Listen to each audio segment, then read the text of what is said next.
While Studio Ghibli is sometimes perceived as the Eastern Disney or vice versa, how these studios structure stories are fundamentally different. I wouldn't say it's offensive for Ghibli to be called the Eastern Disney by any means though. Ghibli prides itself on its visual fidelity, and before Pixar's revolution of the Western animation industry, what Disney was producing from a visual perspective was great. Mind-bogglingly great actually. Even though Disney stands at the apex of the film industry right now, I'd go so far as to say its legacy animation has become almost underrated. What I'm basically getting at is their visually worthy Eastern and Western counterparts. But back to storytelling. While my personal preference is Ghibli, I'm not saying one is better than the other. But honestly, if you were to pick up a book on how to structure a story and treated that as some indisputable holy text, the consensus would be that Disney is objectively better, story-wise. Disney films have a fairly consistent beginning, middle, and end following the traditional by-the-books 3-act structure that would look something like this, something that you would often see as lore in film class. As a Ghibli fan, I'm definitely not offended when people just don't click with Miyazaki's work because it is rather abstract, especially for films that are made for a young audience, to some extent at least. I'm not talking in the sense of how Western children's shows add some sly adult humor for the parents that got dragged into cinema by their kids. I'm talking about how Japan just doesn't perceive animation as definitively a children's genre, but rather a medium to produce a motion picture. I guess a close example would be Wes Anderson's stop-motion films. Very charming, child-friendly films that also tackle heavy adult themes that can be most appreciated by mature audiences. And I think by respecting the audience's intelligence, attention span, and maturity across all age groups, we get these distinct and fascinating creations from Hayao Miyazaki, co-founder of Studio Ghibli. So I've been going on about Studio Ghibli's different storytelling style. So what is it then? Why is it so different? The way Miyazaki structures his narrative is through no structure, really. There is no formula, and that's what the formula is. If you were to graph Ghibli films with 3-act structure, here's my juvenile attempt at creating a few examples, each would follow an extremely varied wave pattern, especially if it were compared to its Western counterpart. And due to this, we're often left veering down detours. Scenes that we initially anticipate to be quick pit stops turn into potent, dedicated sub-stories. As a result, characters feel like they aren't the protagonists of a perfectly succinct hero's tale, but rather conscious beings acting on their own volition and just interacting with their world. Really the primal purpose of some of these films. So how does this candid storytelling style come about? Like I touched on before, Miyazaki's structure is no structure, and he executes this by not writing a script but rather illustrating a storyboard and developing a story as he goes. Production starts soon after Miyazaki begins these storyboards, therefore prior to the story's middle and end being fully assembled. Although such a chaotic storytelling technique would be a theoretical nightmare to achieve a seamless story, Miyazaki's story tangents become fluid and alluring. Pace changes become fully recognized deep breaths and distinct. We're often dropped into these worlds and immediately follow a character within a universe we have yet to become accustomed to. Even within films like Howl's Moving Castle, which has a more traditional structure, exposition can be extremely limited, more times than not just having to construct the world through the breadcrumbs that Miyazaki leaves us. The characters don't talk as if there's a camera lurching over their shoulder that's thirsty for exposition, and sometimes even deride our protagonists when they voice their awe. There's so much water, it looks like a sea. What'd you expect after all that rain? These characters live and breathe this world, and this film is just capturing another day in their lives. Why would they speak so informatively on things that are rudimentary from their perspective? We're often left with conversations lacking context on topics we're unfamiliar with and constantly bewildered by the fantastical elements of this film's world. We don't have time to question loose ends. What is that? What is that?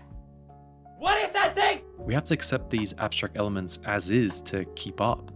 These films don't hold your hand through its bizarre nature and would rather keep your jaw dropped than help lift it up again by explaining things, as often done in most media, especially children's films. Even in genres such as horror, where ambiguity is perhaps an even more valuable component than in Miyazaki's work, it is often handled extremely poorly. Miyazaki never fully lifts the veil on elements he doesn't have to. This passive form of world building leaves us in awe and lets our minds race as possibilities become boundless. Meanwhile, most horror films invite us to feel safe again with comforting answers of what was once the unknown. Like seriously, why? In many ways, it's as if Miyazaki's mind values the exact opposite of the Hollywood machine. Instead of swiftly cutting to the juicy destination, equally valuing each step of the transitional sequence. Literally. Keep world building in its properties vague and don't elaborate on lore. To give an all-encompassing example, Spirited Away's approach to exploring a fantasy setting is fundamentally opposite-minded. I think it would be sensible to assume a film titled Spirited Away, which follows a girl that enters a fantasy spirit world, would comprehensively explore its universe. But in actuality, our protagonist Chihiro spends the predominant portion of the film's runtime in a bathhouse, a speck of what we could assume is the wider world. This narrow glimpse into this universe is what lets Miyazaki approach it with such fine fidelity.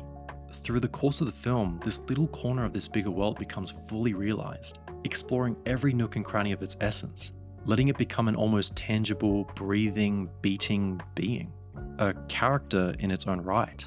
You can never count on Ghibli films having consistent or traditionally sensible pacing, often letting you catch your breath through extended pauses or dedicated attention to transitionary sequences. Not every segment has to hastily contribute to an ultimate final goal. Slow down and breathe. It's commonplace for media to progress such moments through a quick transitional montage, or even go from point A to point B in a literal instant, saving the humdrum journey from the audience's eyes. Miyazaki cherishes these moments. This space right here, essentially a beat that captures the in-between through every facet we perceive, from gratuitous actions to transition of scenes.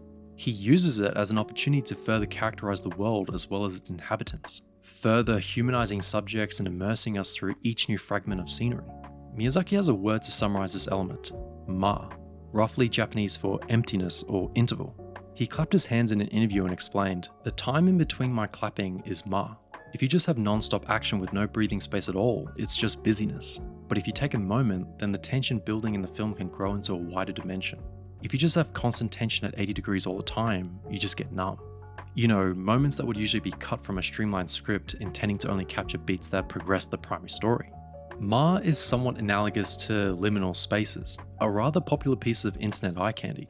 By definition, liminal spaces refer to a transitional space, an area between one destination and the next. It can not only be physical, but psychological as well. If we use Spirited Away to demonstrate this property, all of its primary settings act as a liminal space. The film begins in a physically and psychologically liminal space in Chihiro's life. Psychologically, as she and her parents transition to their new life in the countryside, where they live in a new home and Chihiro will attend a new school. This is complemented by an array of physically transitional set pieces via the road they travel, the tunnel, and this station. The bathhouse is a passing place of spirits as they come and go to cleanse themselves, to then continue on about their lives. Even Lynn, a worker of the facilities, treats the bathhouse as a place she'll eventually leave. I've got to get out of this place. Someday I'm getting on that train. That's the space Chihiro inhabits. But most notably, liminal spaces are mainly recognized as an internet aesthetic that mainly capture nostalgic and somehow eerie transitional spaces that permeate a pseudo-distant memory. I liken these sensations to what I feel Ghibli's liminal spaces or Ma sequences imbue as well. Now finally, the train scene. Yeah, I got there eventually.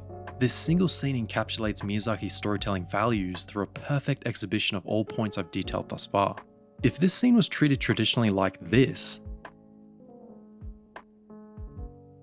we would be robbed of one of my favorite scenes in cinematic history. I mean, I'm jamming out to the 6th station almost every day. Instead of a quick cut and let's move on, we're treated to a dedicated 3 minutes and 20-second ride-along. For something that could technically be condensed into next to nothing without audiences being left confused or the story becoming incoherent, this is a fairly substantial portion of runtime. This is especially apparent at this point in the progression of the film.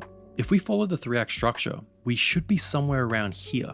This is the point where the film should be reaching its climax. Pace and tension enter into an all-time high, and this amp up is something that you don't want to interrupt, but rather ride. Coming off the prior scene where No-Face demolishes the bathhouse, momentum is in Spirited Away's favour, but Miyazaki appeals to bring the film's pace to an almost screeching halt. I mean, talk about irregular pacing and structural storytelling. This trip to Swamp Bottom, a scene just floating through the traditional climax time slot, doesn't even serve to resolve the overarching goal of saving her parents and escaping the spirit world. Instead of Miyazaki leading Chihiro through the story, it sincerely feels like Chihiro is the one guiding Miyazaki, scene by scene. Due to the film's runtime primarily occupying the bathhouse and Miyazaki's cruel but captivating formula of passive world building, as I mentioned before, we're left with a tiny fraction of what this universe has to offer. Since the pigsty that Haku takes Chihiro to is a part of the bathhouse's facilities, the train scene grants us Chihiro's first venture into the rest of the spirit world, and it is mesmerizing. Now, the sequence isn't in any way a lore dump by any means, that would dishonor Miyazaki's approach to world building, but from a restricted view, behind the confines of a window, through the lens of Chihiro's eyes, we are graciously given a small tease under the veil. We see spirits on their everyday commute, a small passing spirit cottage, a distant landmass appearing to house a coastal town. Neon lights are presumably a sprawling spirit city, and a spirit child curiously peeking at Chihiro. I may be overstating its worth, but for me, this does so much and it's done so elegantly. I remember always being so fascinated by any small details I could gather to deeper immerse myself into this partially constructed world, pondering about the spirit that hung their laundry that day and what their life entails. These elements are never directly interacted with due to exploring from the bounds of a train, but I feel this benefits the mirage-like personality of this world, further cementing an illusory quality, as Chihiro herself even questions whether any of it actually took place by the end of the film. This scene allows us to breathe, allowing the pride tension to not become numbing as well as devalued. As soon as they take their seats, there's zero dialogue for the rest of the scene, all the way to the crew reaching Swamp Bottom. Now, it's not like Bo, Yubaba's bird, and No Face are great conversationalists, let alone even articulate, but I feel even if there were any other character, Miyazaki would have played out this sequence in the exact same way. As we comfortably settle into this ma, we can partially subvert our attention from the core story and just appreciate a gallery of passing scenery. The liminal space aesthetic is not exclusive to just this scene, or just this movie for that matter, but it might be Miyazaki's best exhibition of it. The scenery offered is so consistently homogeneous to the contemporary liminal space aesthetic, permeating a dreamlike, nostalgic, and indescribably eerie impression to the transitionary environment. But more importantly, not only does Chihiro physically occupy a liminal space, that being a train in transit, she psychologically occupies it as well. As she makes her way to save Haku, Chihiro is transitioning into a capable, seasoned, and independent being, who others constantly seek help from. This is a complete 180 from a character at the start of the film. Instead of clinging to others, people cling to her.